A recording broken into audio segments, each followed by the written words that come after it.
After playing the OG a few months back, we've finally got around to Resident Evil 4 Remake, and I was not prepared for how long this would take. Now there's a lot to cover here, so let's just get into the game and explain it as we go. Just so you know, I'll be making a lot of comparisons to the original game, and this video is essentially a sequel to my video on the original. So if you want to see that, check out here and then come back. But without further ado, welcome to Resident Evil 4. Oh, look at that, you can actually walk about. Oh, look how fast it is compared to the last game. I wonder as well if they kept sections but just like gave more context to them. Because I feel like there's going to be like way more story in this one than the last game, just because there wasn't much in the last game. Like, Ashley has like 5 lines. I did notice, I don't know why, but the files aren't needed for the Platinum this time. So that's why like there aren't actually that many collectibles, because usually the files are like the big part. No window this time? Oh, we're still inside. There's a window. Let myself out.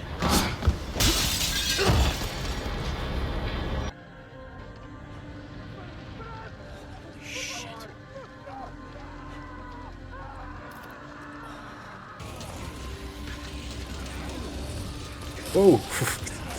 What? Early on we got to the village, and you can already tell the improvements in the game with the number of people in the village.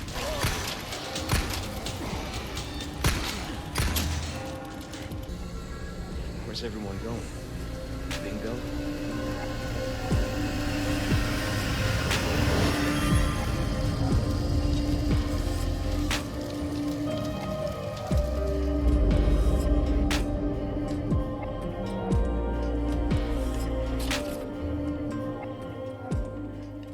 This is like the cow in the first game, like, I wouldn't have done it if I knew I wouldn't get anything. I want to see, can we...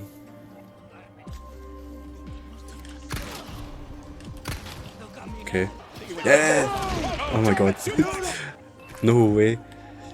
Because in the video I said, oh, they've got a German. When I was editing it, I realised it's actually a belly to belly. It's not a German at all. Like, that animation just like glitches. So they actually did put the German in, this one. Oh, this has to be Game of the Year. So that's 3 games this year. They've got a German suplex in. One of them is a WWE game, one is an AEW game, and the other one is Resident Evil 4. For the first playthrough, I didn't want to use a guide, I just wanted to experience the game, but I needed to use one to get all of these statues. There's one in every chapter, and we'd get a knife that will be useful later on. What's that noise? Something I noticed early on that I love about the game is the way it plays with the expectations of a remake, just like Final Fantasy VII. Fundamentally, the game is the same, but if you remember, in the first game, you can hear knocking coming from the cupboard here. In the remake, they're still knocking, but it's around the corner, and the cupboard's empty. The game is full of stuff like this. It's great.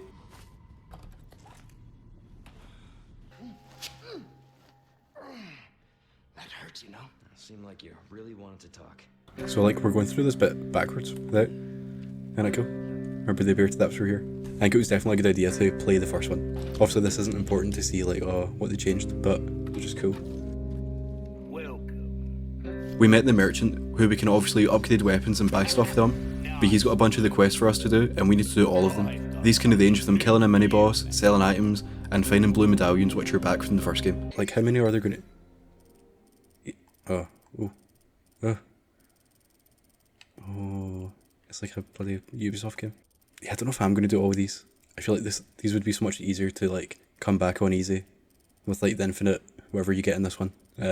Especially stuff like this, like the lockpick, or even if it's the key. Like, I don't know how easy it is to do without a guide, and I just don't want to use a guide. There's also a lot of collectibles we have to find, and like I said, I didn't use a guide, which I would later regret.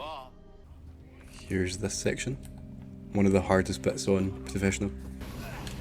Oh, first death. Oh, I realised they flipped the area, didn't they? You come in from the back. That's cool.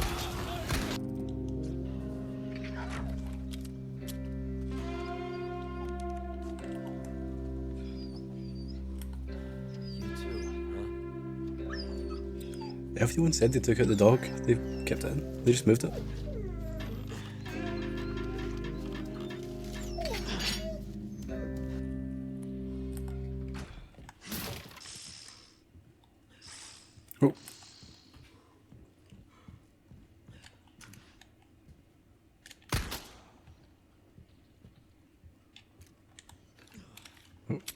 Oh, no chicken egg this time.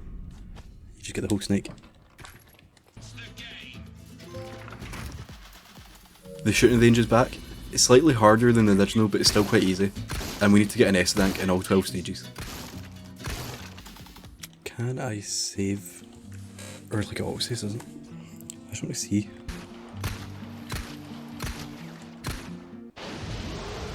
There you go. No trophy for it this time, I don't think, but you know, was it worth it? I don't know. The Del Lago fight is basically the same, but obviously modernised. Again, he's pretty easy for now. Now, if you've played the game, please leave a comment letting me know how long this puzzle took you. I was stuck in it for so long, and I even had to stop the recording to save storage space because I knew the footage would be unusable. I was here for like 10 minutes. What's funny is that after this, I watched a speedrun and you can do it in like 2 moves. This is the El Gigante fight finally. Yep. Getting in, get in front of him, or no, get behind him. After defeating El Gigante, we met Ashley for the first time. Now, I had an issue with the writing in the first game, and still, she isn't Ellie or something like that, but in this game they put so much work into giving her a real character, and giving her and Leon an actual relationship. Just let me go. Listen. And just so you know, the gameplay is the same as the first one. If she gets grabbed, you need to save her or it's game over.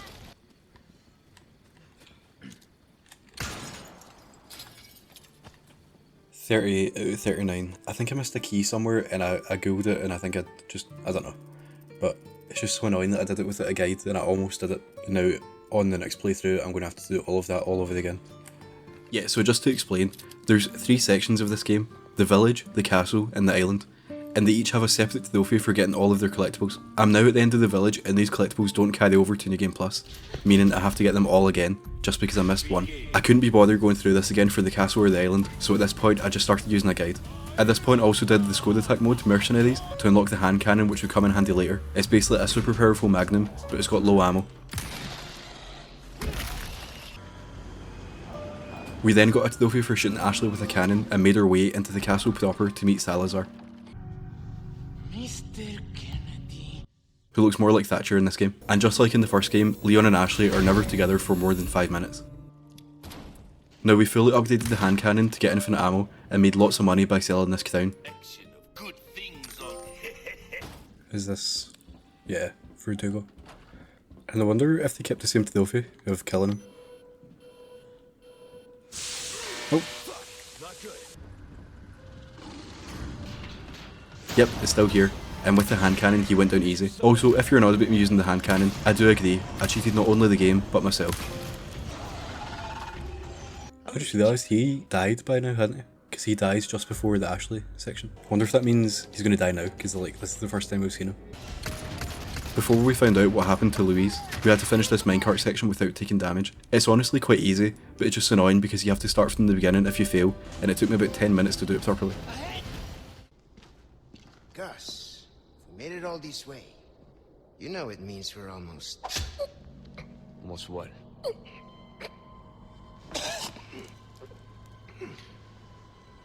Louis! Oh wait, is this the quick time event fight? Yeah, okay, so they took out the quick time events. So they took out the quick time event and they made like a whole hospital.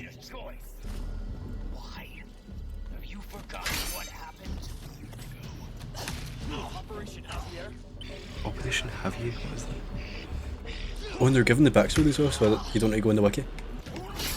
It's like a Kojima boss fight.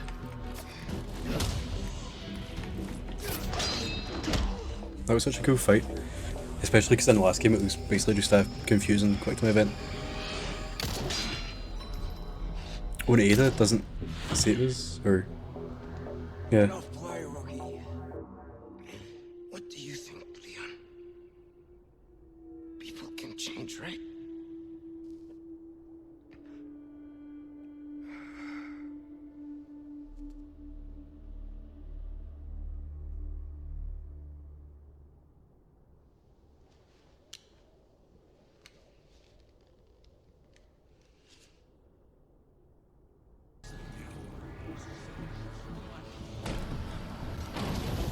Oh, they moved him too.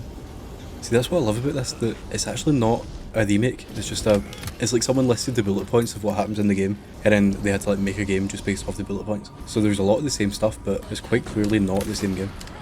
It means if you love the first game, then you're basically getting another version of it, but you're not getting like the exact same thing again, which would seem pointless.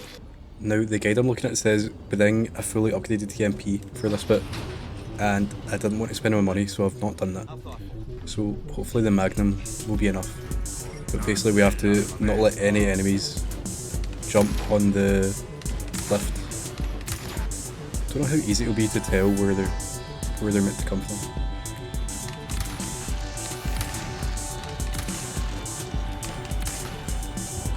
Oh, I think that was it. Yep. So is it the whole section you have to do again? Oh god.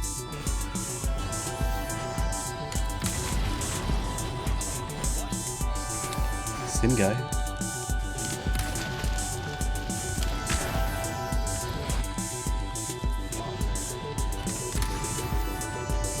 I think it is that guy, but I don't know where he jumps from.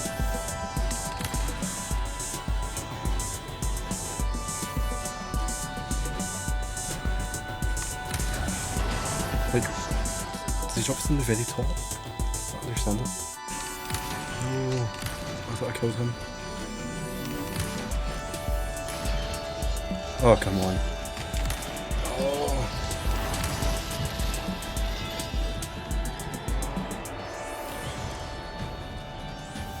They're all below me. Oh, come on. I think that was it as well. I think that might be the last one. Okay, does that count? Like, it was mid-air, but it didn't stop. Oh, thank god. So I was at the end. I was like 1 second away last time. That was so much harder than I thought it'd be. Oh, is that the last treasure? Yes. Thank god. Utterly uncivilized! Mongrel! I've been granted by my master the power of God! Stage is set for the final act! But they changed this fight a lot as well. This is the one that took me like 5 seconds. Now I want to throw a grenade in his mouth and I only have one, so I don't know what counts as his mouth. Like, can I just do that? Oh, yeah. I mean, I died, I think, but it's fine.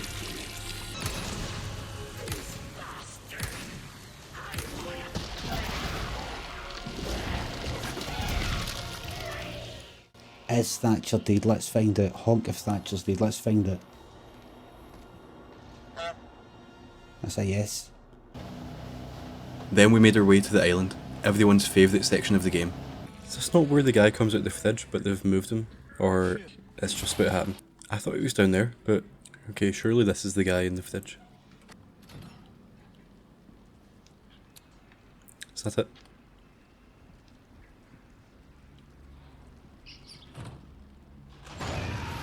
See, it's not scary when you know what's going to happen. This scene is such a minor example, but look at Leon and Ashley actually speaking.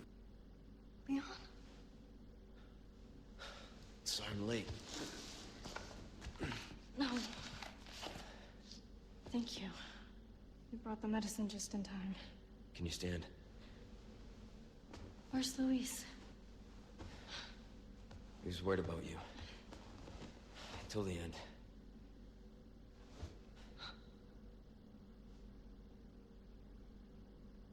Come on. We don't have much time. Let's get rid of these things. For Luis. And now compare that to the exact scene in the original. Leon. You okay? Come on, let's get out of here. So I think this is the last shooting range, hopefully.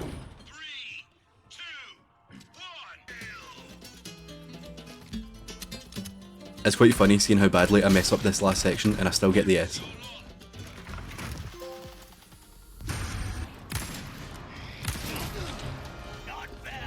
Then we took out Krauser once and for all and got cured by a device that looks like it was made by John Kramer.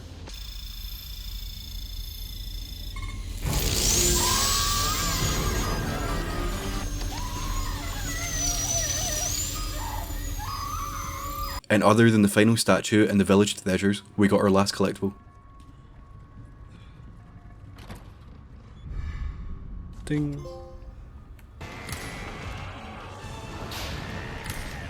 Before taking out the final boss. GG. I think we both know this. It's where we go our separate ways. Now, the Separate Ways DLC came out last week, but I don't actually own the game anymore, so let me know if you want to see a video on Separate Ways and I'll get the game back and make that video. Let's say this video has to get 50 likes.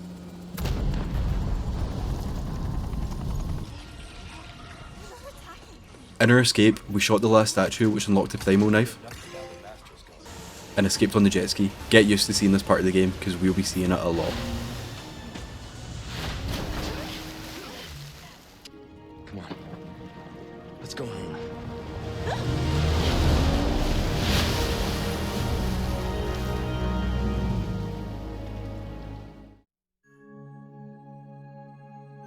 Now, with our first playthrough over, we were on to the next one. So we'll be playing on Assisted, getting all the village treasures, only using handguns and knives, not talking to the merchant, and not healing. And along the way, we'll be practicing their speedrun skills by doing it in under 8 hours. There's also a few miscellaneous ones we'll get. The first thing we did was unlock the knife, load our previous save, upgrade it to make it unbreakable, and beat the game again so we can use it in New Game Plus.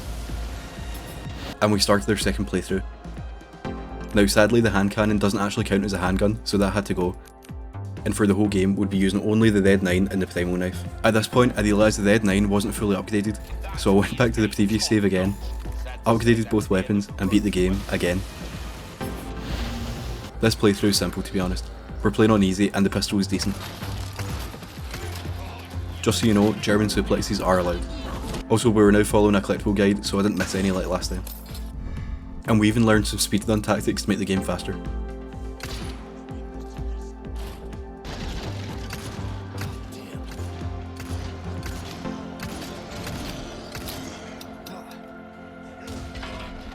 You can see there, killing the pig guy, how easy the game actually is. If I was nervous that I messed something up, I could look at my stats to make sure I didn't void any of the trophies. Like here, I wasn't thinking and spoke to the merchant, so I quickly reloaded my save and continued on. And again, we used a flash grenade to get this trophy, which isn't allowed, but thankfully you can always reload your save.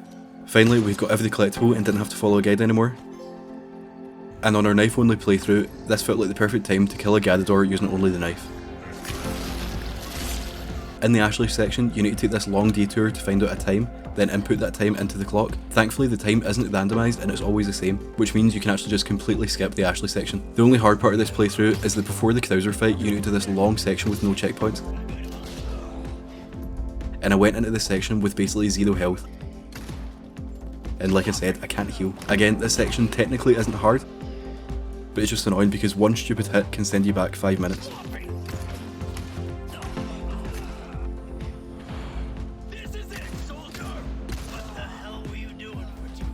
Thankfully, once you actually get to the fight, you get another checkpoint, and I've played enough Sekiro that I could defeat him easily.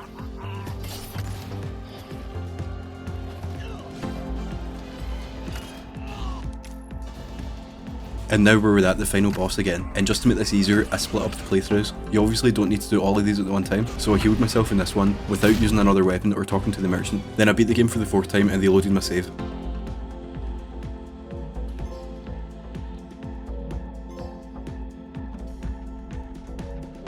We can now sell all of our items, which allowed us to get the infinite rocket launcher. And this is so powerful that we didn't even need to heal. And we beat the game again. Now it's time for Professional, but we can actually do this on New Game Plus and grind the rocket launcher. Professional is basically just super hard, but the main gimmick is there's no autosaves, so if you die, you're back to the last save point. Obviously we die quick on this mode, but they die even quicker, and we still have the infinite hand cannon. The Del Lago fight is actually hard here, since we can't bring any weapons into the fight, but what makes it worse is the last natural save point is about 10 minutes away, so it's like dying to a Souls boss and having to run all the way back. However, every other boss goes down in basically one hit. and you can use the explosions from the rocket launcher to skip some sections. Like here, when this enemy pulls a lever and makes this platform fall. If you spam explosions, you can kill him early and skip this section entirely.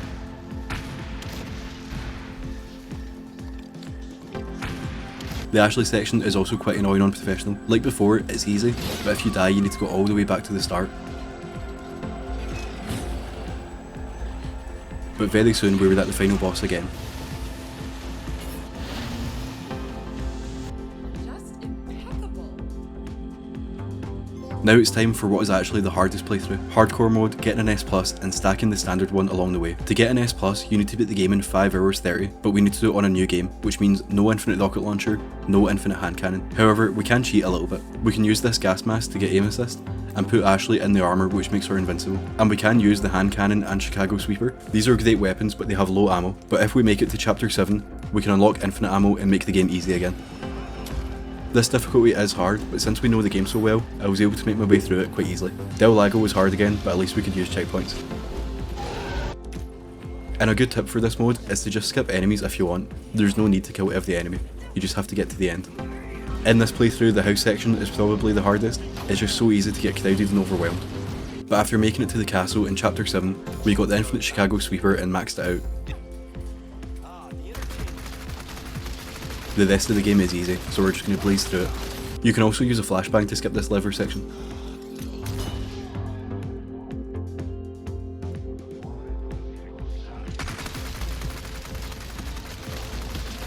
And with the armour, the Ashley sections are super easy. We bought a rocket launcher to make the final boss quicker, and beat the game the final time to hopefully get the platinum. Just before escaping, I realised I needed to buy the final weapon, so I made a save, took care of business, and came back.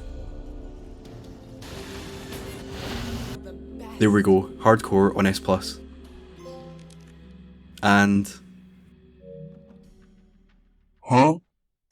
I wish I had my camera on here because I was so sure I was finished with the game and got the platinum. Why do these not stack? For context, to get the hardcore one, you need to beat it in 5 hours 30. And to get S+ on standard, it's the exact same, except you need to beat it in under 5 hours. So if I can beat the game on hardcore in 4 hours, why do I also need to do it on standard? I don't know why, but that's just how the game works.